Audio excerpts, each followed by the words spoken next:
Nasa 60 individual na sangkot sa manuwalyang flood control projects ang tiyak na magpapasko sa piitan at hihimas ng malamig na rehas na bakal. Ayon kay Public Works and Highway Secretary Vince Dizon, kabilang dito ang mga kawani ng DPWH, gayon din ang ilang kontratista at politiko na nakinabang sa katiwalian, partikular ang sadyang pagpapalobo sa presyo ng mga ginagamit na materyales.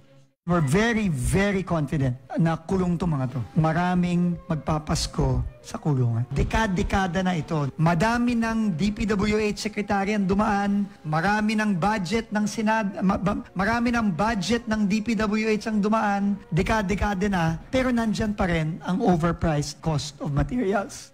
Ang sabi nga po dapat, as soon as today, sana meron ng nakakulong. Kaso nga lang, we have a process to abide by. And these are things that we have to respect dahil part po yan ng due process. Yung mga karapatan po ng mga tao na sangkot po dito ay kailangan din galangin. But it's not to say that we are not hell-bent on getting them to prison if they are found guilty of the crimes charged. Ang magkasunod na tinig ni DPWH Secretary Vince Dizon at Assistant Ombudsman Miko Clavano.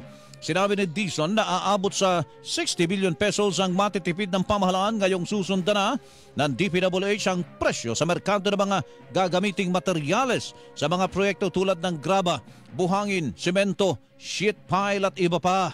Pagka in-input na itong mga bagong presyo na to, dun sa proyektong yon, base sa dami ng simento, dami ng bakal, dami ng graba, dami ng asfalto, at gagamitin na itong mga bagong presyong to, yung budget na yon, automatic bababa na yun. At makakatipid na kagad ng gobyerno doon. Ang tinig ni DPWH Secretary Vince Dizon, anya iba-iba ang halaga ng patong sa presyo ng mga materyales sa bawat reyon sa bansa, pero sa kabuuan ay naglalaro sa 50% ang dagdag presyo sa asfalto.